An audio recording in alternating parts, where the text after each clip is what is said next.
নারায়ণগঞ্জের সোনারগাঁওয়ে বাক প্রতিবন্ধী শফিকুলের পরিবারে এখন শুধুই হাহাকার। প্রসব বেদনার চেয়েও যখন পেটের ক্ষুধা বড় হয়ে দাঁড়ায়, তখন তাকে আর জীবন বলা যায় না। 7 সদস্যের পরিবারে নেই খাবার, নেই মাথার উপর কোনো ছাদ। ক্ষুধার জ্বালায় ছোট ছোট সন্তানদের কান্নায় বিষাদে ভারী হয়ে আছে শফিকুলের আঙিনা। নারায়ণগঞ্জের সোনারগাঁও উপজেলার সোনামান্দি ইউনিয়নের মামুরদি গ্রামের বাসিন্দা বাক প্রতিবন্ধী শফিকুল ইসলাম। জন্ম থেকেই বিধাতা তাকে কথা বলার ক্ষমতা দেননি, কিন্তু দারিদ্র তাকে দিয়েছে বুক ভরা হাহাকার। 5 সন্তান নিয়ে 7 সদস্যের এই পরিবারে আর শুধু অভাবের রাজত্ব। করতে বারণের রাস্তা নাই, মানুষের জায়গাতে আমরা চলাফেরা করি। আমার জামাই প্রতিবন্ধী, আমার ফার্স্টে বলা নাই, আপনারা কি করেন আমরা কোনো জানি।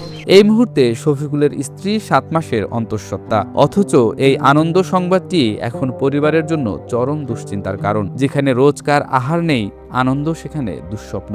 আবার আল্লাহ লইব, আমি কইতে না কি হইব, আপনার বসে হইতেছে। আমি যে চিকিৎসা করবো সেই ক্ষমতা না, আমার স্বামী তো কাম করতে পারে না, আমি কই যাই। আপনারা যা করেন আপনারা। সরকারি সহায়তা পাবেন এমন আশায় বুক বেঁধেছেন শফিকুল, কিন্তু এখন পর্যন্ত ভাগ্য ততটা সুপ্রসন্ন হয়নি। এই ছেলেপেলে নিয়ে খুব কষ্ট করতেছে, এবং সে প্রতিবন্ধী বোবা, এবং তাকে কাজে কর্ম নেয় না। এখন স্কুলেও ছেলে মেয়েদের ভর্তি করতে পারে না। এখন সরকারি একটা অনুদান পাইলে সে আশা করি একটু ভালো চলতে পারবে। এটার জন্য আমরা আশাবাদী গ্রামবাসী, অত্র এলাকাবাসী। একটু নিরাপদ আশ্রয়, দুবেলা খাবার আর উন্নত চিকিৎসার আশায় সুদিনের প্রহর গুনছে অসহায় এই পরিবারটি।